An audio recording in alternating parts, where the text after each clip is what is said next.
বিধানসভা নিৰ্বাচনৰ কাৰণে ইতিমধ্যে প্ৰচাৰ সভা তুংগত উঠিছে। প্ৰতিটো সমষ্টিতে নিজৰ প্ৰাৰ্থীসমূহে নিজৰ প্ৰচাৰ সভা আগুৱাই নিছে আৰু মই এই মুহূৰ্তত উপস্থিত আছোঁ বৰপেটা জিলাৰ যি পাকা বেতবাৰী বিধানসভা সমষ্টি আছে, পাকা বেতবাৰী বিধানসভা সমষ্টিত। আৰু তাৰা প্ৰসাদ দাস অগপ অসম গণ পৰিষদ দলৰ পৰা প্ৰক্ষেপিত প্ৰাৰ্থী NDAৰ সমৰ্থিত প্ৰাৰ্থী তাৰা প্ৰসাদ দাসেও এই পাকা বেতবাৰী বিধানসভা সমষ্টিত এইবাৰ তেওঁৰ যি প্ৰাৰ্থিত্ব সেই প্ৰাৰ্থিত্ব আগবঢ়াইছে। আৰু এই মুহূৰ্তত তাৰা প্ৰসাদ দাস আমাৰ সৈতে আছে, আমি তেখেতৰ লগত কথা পাতিম।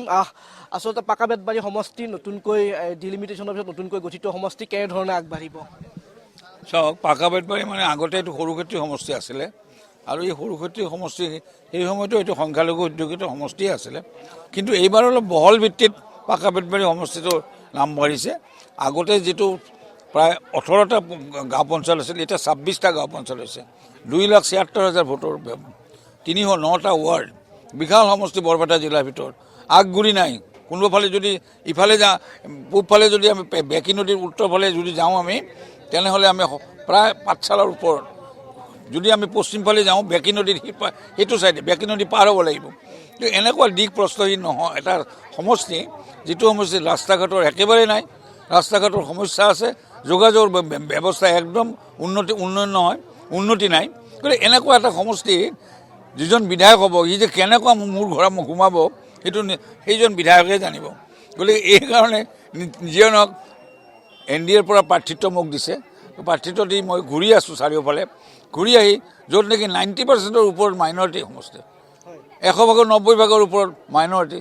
তথাপি মোৰ ওপৰত কিয় বিশ্বাস ৰাখি নাজানো, কিন্তু যিহেতু আগতে মই সৰুক্ষেত্ৰী সমষ্টিত দুবাৰ বিধায়ক আছিলোঁ, ইণ্ডিপেণ্ডেণ্ট হিচাপে, কোনো পাৰ্টি নাছিলোঁ, তেনেকুৱা এটা বিধায়ক হৈ কাম কৰিছিলোঁ আৰু কামৰ যোগ্য প্ৰত্যুত্তৰ হিচাপে মোক আকৌ ইয়াতে খেলিবলৈ তেওঁলোকে অনুমতি দিলে। সেইফালে খেলি আছোঁ। চৰকাৰখন যিহেতু এইবাৰো মিত্ৰজোঁটৰ চৰকাৰ হ'ব, গতিকে ৰাজ্যত যেতিয়া মিত্ৰজোঁটৰ চৰকাৰ হ'ব, যদি পাকা বেতবাৰী সমষ্টি 70ৰ বিপৰীতে যায়, তেতিয়াহ'লে তেওঁলোকে কিমানখিনি কষ্ট ভুগিব সেইখিনি ৰাইজে জানে আজিকালি। গতিকে সেইকাৰণে তেওঁলোকে এটা মনত স্থিৰ কৰিছে যে তেওঁলোকে 70ৰ লগত থাকিব। 70ৰ লগত থাকি তেওঁলোকে তেওঁলোকৰ কৰ্মপন্থা কিদৰে উন্নয়ন কৰিব পাৰি সেইখিনি তেওঁলোকে চিন্তা চৰ্চা কৰিছে। আৰু চিন্তা চৰ্চা কৰি আজি যিবিলাক হয়তো আমাৰ মিত্ৰজোঁটে যিমানখিনি স্কিম দিছে, সেই স্কিমবিলাকৰ যদি আমি অলপমান বিশ্লেষণ কৰি চাওঁ, আগৰ যিজন বিধায়ক আছিলে, কংগ্ৰেছৰ বিধায়ক আছিলে, আজি অৰুণোদয় আঁচনি তেওঁলোকে কেইটা পাইছে? এখন ঘৰতে 5জন পাইছে।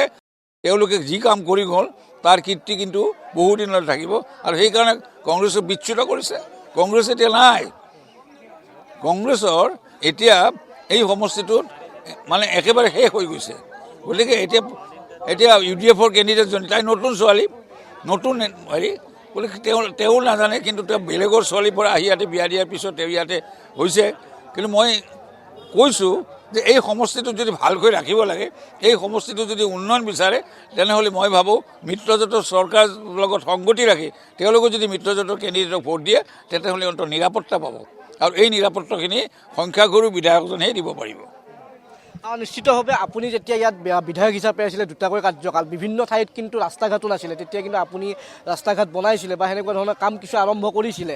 আজি কিন্তু যথেষ্ট কিছু ডেভেলপমেণ্ট হৈছে। হয় হয়, নাই সেই কথাটো মই কৈছোঁ যে আগতে এই সমষ্টিটো এটা টৌৰ নিচিনা আছিলে। গোটেই নদী, শাখা নদী এইবিলাক আহি পানীবিলাক ইয়াতে ভৰি আছিল। সেইকাৰণে নৌকাটো সদায় চলিছিল। ইয়াত ৰাস্তা ঘাট নাছিল, ৰাস্তা ঘাট একদম নাছিল। ৰাস্তা ঘাটৰ কাৰণে মই প্ৰথম বিধায়ক হৈ মই তেওঁলোকক কৈছিলোঁ যে মই ৰাস্তা ঘাট বোলে মোৰ চিম্বলে আছিল বাছ গাড়ী, আৰু সেই বাছ গাড়ী চলাম বুলি মই তেওঁলোকক প্ৰতিশ্ৰুতি দিছিলোঁ। আৰু সেই হিচাপে মই বাছ চলাইছোঁ। কাৰণে কেনেকৈ যে কয়াকুছিৰ পৰা ভক্তদেৱৰ পৰা মানে নেউলাৰ ভিতাৰ পৰা সৰ্থেবাৰীৰ পৰা গুৱাহাটীলৈ বাছ চলাইছিলোঁ। 3খন দলং বনাইছিলোঁ, যি নেকি পল্লা, পহুমৰা, কালদিয়া, এই 3টাও নদী ডাঙৰ নদী 1 বছৰৰ ভিতৰত কমপ্লিট কৰি যেতিয়া দিলোঁ, তেতিয়া তেওঁলোক ইমান সন্তুষ্ট হ'ল, দ্বিতীয়বাৰ মই চিন্তাই কৰিব নলগা হ'ল যে মোক আকৌ ভোট নিদিব। ৰাইজে নিজে আহি মোক তেওঁলোকে ক'লে আপুনি এইবাৰো ইলেকশ্যন খেলিব লাগিব। তো এইটোৱেই হৈছে তেওঁলোকৰ জ্ঞান, আৰু সেই জ্ঞানখিনি আছে কাৰণে আজিও মই ভাবোঁ যে পাকা বেতবাৰী সমষ্টিয়ে মোক পাহৰিব নোৱাৰে। আৰু পাহৰিব নোৱাৰাৰ কাৰণে আজি 15 বছৰ পিছত আকৌ মোক যিহেতু ওপৰৰ পৰা দিছে, সেই মানুহখিনি মোৰ অতি চিনাকি। তেওঁলোকে কৈছে যে আমি যোগ্যতাৰ ভিত্তিত ভোট দিম, যোগ্যতা যাৰ আছে তাৰ ওপৰত থাকিয়ে মই ভোট দিম। গতিকে সেই যোগ্যতাখিনি কেনেধৰণে আমাৰ সমূহ ৰাইজে চায় সেইখিনি এটা 9 তাৰিখে গম পোৱা যাব। নিশ্চিতভাৱে আৰু যদি আমি চাওঁ যে সংখ্যালঘু যিখিনি মানুহ আছে তেওঁলোকে কিন্তু NDA পক্ষত নাথাকে বেছিভাগ সমষ্টি, কিন্তু পাকা বেতবাৰীত যিহেতু 90% সংখ্যালঘু এটা উদ্যোগিত সমষ্টি, গতিকে তাত সেইখিনি মানুহে আপোনাৰ সৈতে কেনেধৰণে আহিব, কেনেকুৱা ধৰণৰ পৰিকল্পনা থাকিব? চাওক, মই ডক্টৰ তাৰাদাস মোৰ এটা ব্ৰেণ্ড নেম শব্দটো কৈছোঁ। মোক কোনো পাৰ্টি বেনাৰ নালাগে। এতিয়াও যদি মই ইণ্ডিপেণ্ডেণ্ট খেলোঁ, আপোনালোকে চিন্তা নকৰিব যে মই কিমান ভোটত জিকিম, কাৰণ মানুহবিলাক ইমান মোৰ জনপ্ৰিয়, ইমান চিনাকি, তেওঁলোকৰ লগত মই হাড়ে হিমজে সোমাই গৈছোঁ। গতিকে হাড়ে হিমজে কেনেকৈ সোমাইছোঁ? কৰ্মৰ দ্বাৰা। আৰু যিকোনো বিপদ আপদ তেওঁলোকক মই সহায় কৰোঁ, আৰু সেই সহায়ৰ কাৰণে আজি হয়তো তেওঁলোকে আগবাঢ়িছে। এইবাৰো মই ভাবোঁ যে যদি তেওঁলোকে বিপথে পৰিচালিত নহয়, এইবাৰো মই জিকিম। প্ৰত্যাহ্বান কোন হ'ব, কংগ্ৰেছ, UDF নে অন্য কোনো? নাই, মইতো অলপ আগতে ক'লোঁ যে কংগ্ৰেছটো একেবাৰে ধ্বংসৰ পথত গৈছে। কংগ্ৰেছটো কেতিয়াও নোৱাৰে। আজি UDFৰ এটা সোঁত আহে কিছুমান, কাৰণ যেতিয়া এটা ভাষাৰ প্ৰতি যেতিয়া মানুহৰ এটা আহি যায়, এটা ধৰ্মৰ প্ৰতি যেতিয়া আহি যায় অলপ সময়ৰ কাৰণে, কিন্তু চিন্তা যেতিয়া কৰিব তেতিয়া তেওঁলোকে বুজি পায় আঁতৰি আহে, আৰু আঁতৰি অহাৰ পিছত কোনজন ধৰ্ম নিৰপেক্ষ যিজন ব্যক্তি সেইজনকে তেওঁলোকে ভোট দিব। এইটো মোৰ নিজৰ স্বীকৃতি নহয়, এইটো ৰাইজৰ চিন্তা। 2,76,000 ভোট, ব্যৱধান কিমান থাকিব? আপোনাৰতো আত্মবিশ্বাস, আপুনি জিকিব এইবাৰ? মই নকওঁ, কিন্তু মই সকলোতে কৈছোঁ যে মই 1,56,000 ভোট পাম। জিকা কথাটো নকওঁ, 1,56,000 মই ভোট পাম।